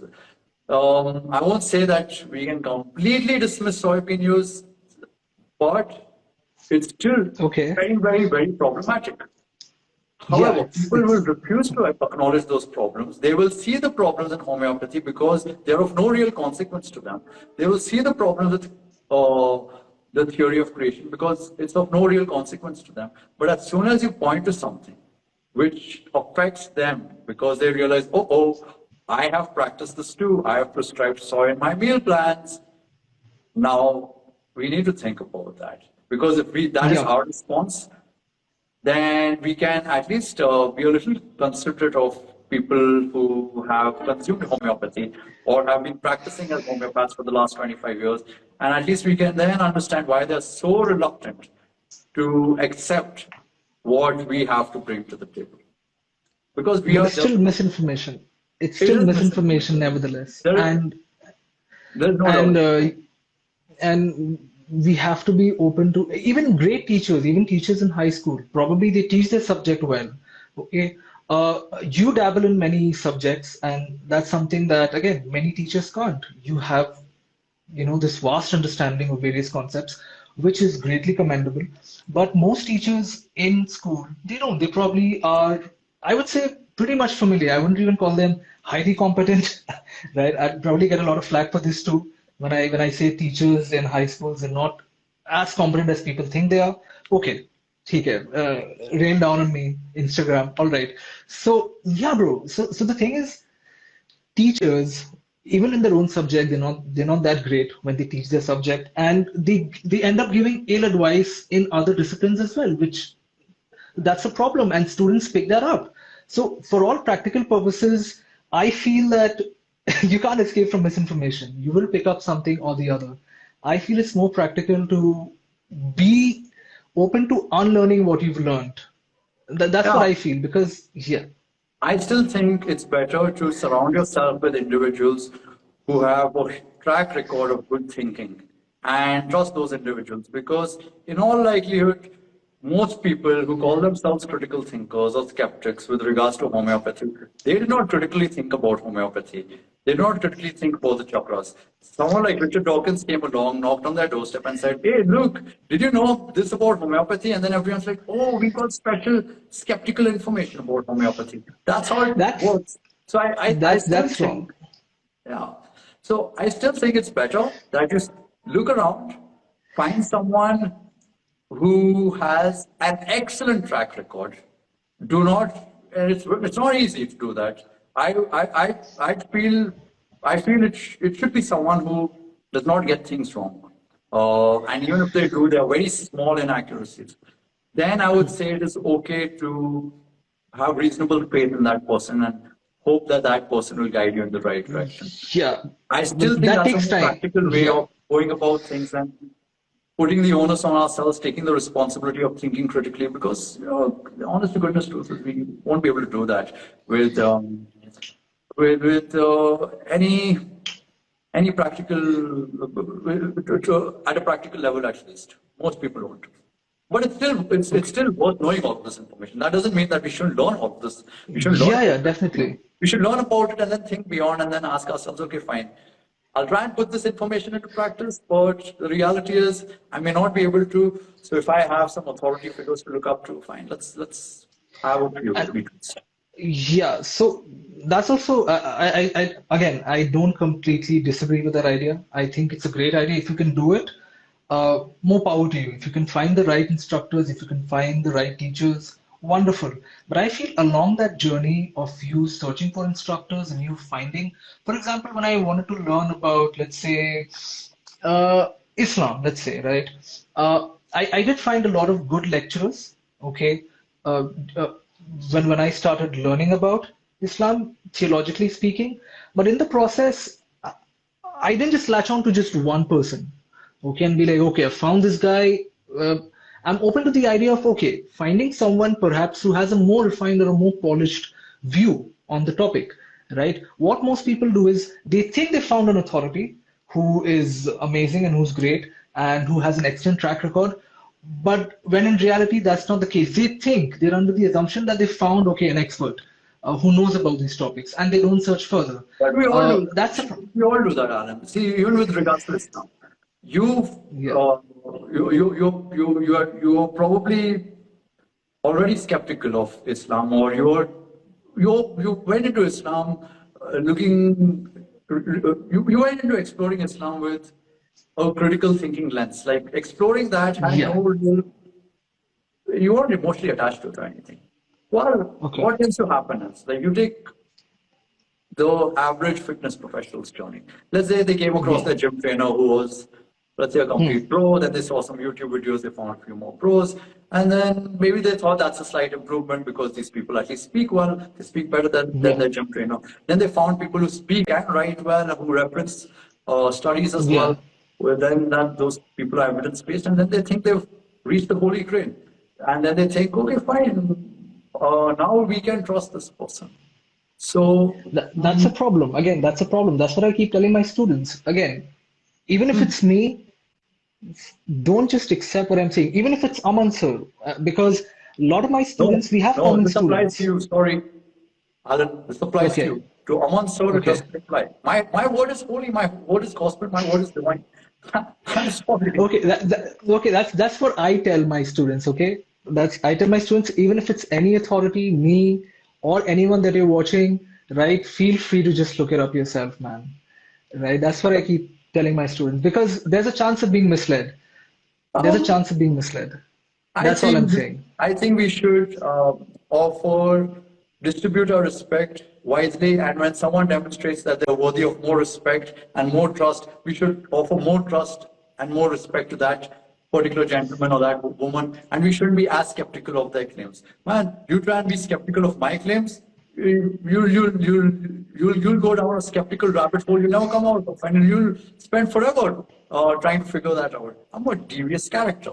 So how are you going to get away with being skeptical of my claims? Try and do that. Do people have time to explore the literature on soy as thoroughly as I have? I spent the last 5 years doing it. No one's got time to do that. So yeah, I feel again my stance is more along the lines of one, unlearning is most certainly a waste of time. There is a place to distribute, respect, reasonable faith of the reality. If we stick by these principles, we should be taken care of. And yeah, know a little bit about critical thinking too. Try and put it into practice, knowing full well that you may not be able to put it into practice well. Richard Feynman has a great quote. The first rule is not to fool yourself, and you are the easiest person to fool. That is if you sit and think about it, that's quite profound. Because we hear that out and we think, yeah, the first rule is not to fool yourself and you're the easiest person to fool. But that last part, you are the easiest person to fool, is something we need to put into practice and keep thinking about over and over and over again. I wake up every day and I'm like, okay, who is fooling me today? Is my plastic bottle fooling me? Should I use a glass bottle? I like sitting thinking about these things, and I deep dive and that what makes you intellectually quite let's put it this way, quite bright. Okay, there's a genetic component to it, of course, but there's something that you've worked on as well. It's an exercise but I that also have you've all the time in the world. I've taken on the role of an authority figure in this industry. I'm a teacher. As a teacher, I teach students, so I have a lot of motivation to spend time exploring the literature, see if I can find something new, something cool, because students like good information, new, groundbreaking things, stuff like that. So, I mean, these are things which I can do. I don't know how wise it is for students who are trying to make a name for themselves, building their coaching business, learning how to speak well, learning how to conduct themselves well, learning how to network. How wise it is for them to spend so much time critically thinking. Well, I'll tell you something. Kids who spend a lot of time critically thinking, they don't do well in their careers. Okay, they sit with 400 Instagram followers forever, and then they're miserable, and they're resentful, and they're bitter, because we are so evidence-based, but no one likes evidence-based people. Well, you should apply your evidence-based knowledge to the reality that is the human mind. How are you going to influence someone? What are the evidence-based realities which apply to influence? Well, if you speak well, and you look after yourself a little bit, if you're presentable, well put together, then people listen to you. So, people become miserable, resentful. We can talk about this forever, Alan. I just noticed that one half is done, man, Chelsea United. I really want to catch that game. Okay, all right. I'll just say one. I enjoyed this. We'll do it again.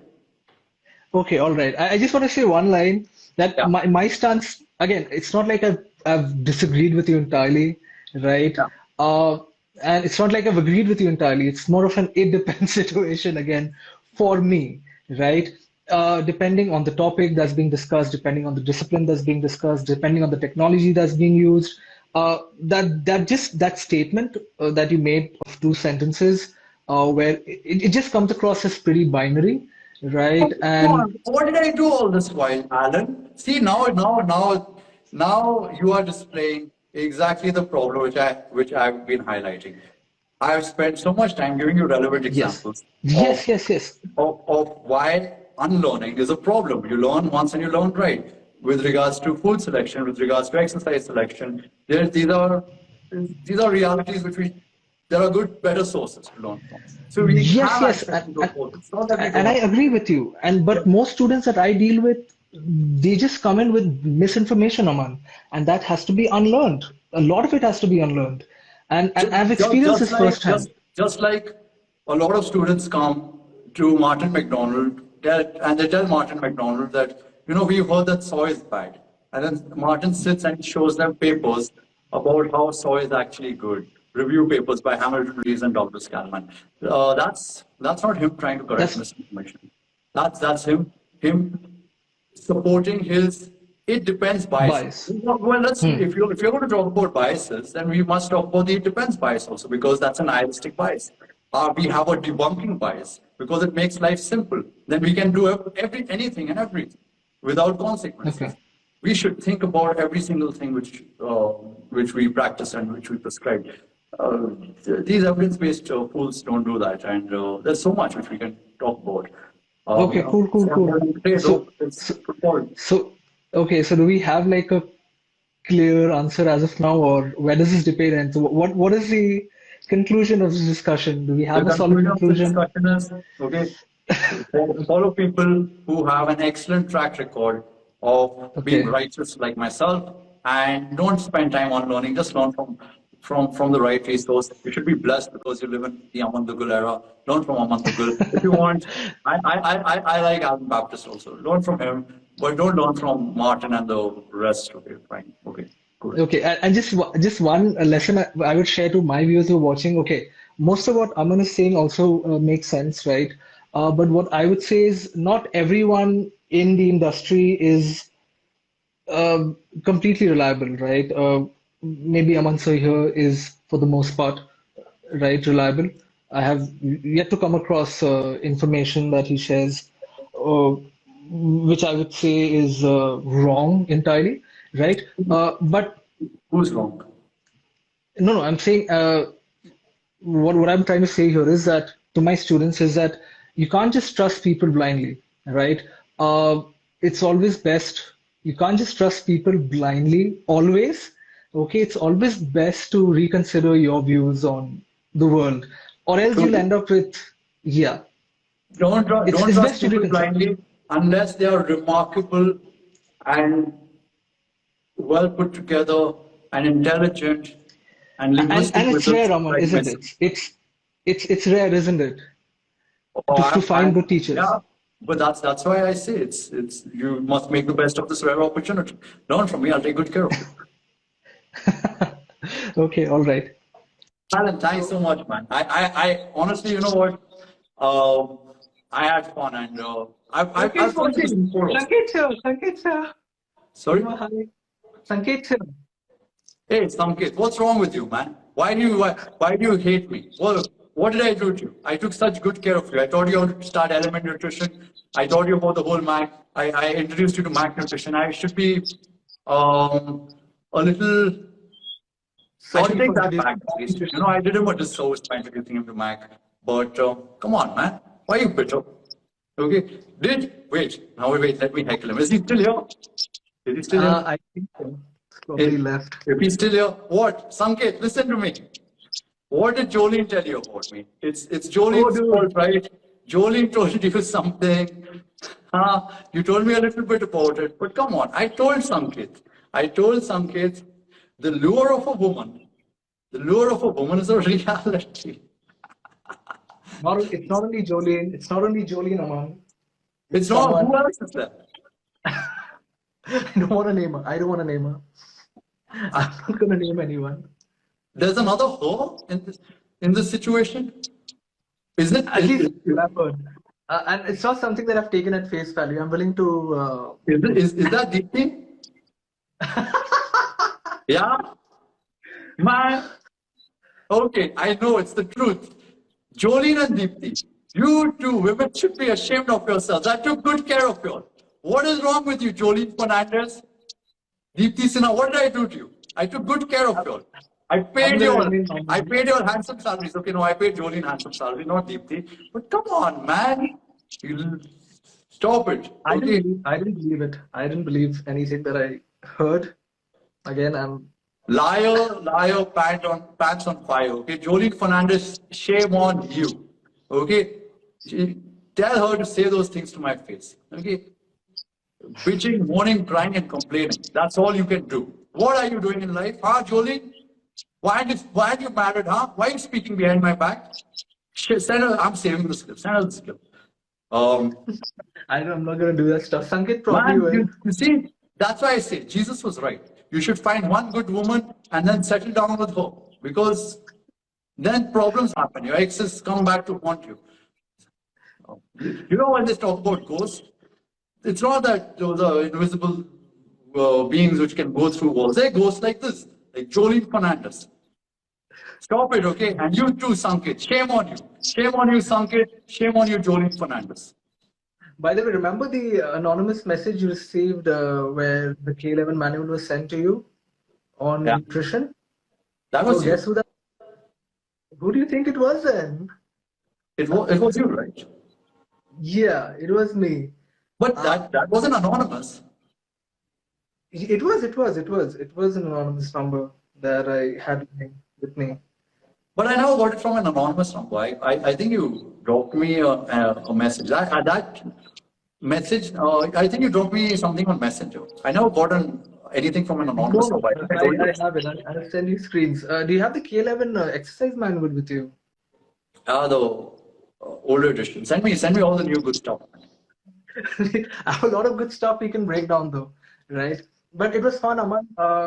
This was great, right? Finally, right, off my to-do list, but we should do this more often. Done. Okay. All right. You take care of yourself. Good night and thanks for joining. Good night. Bye. Bye.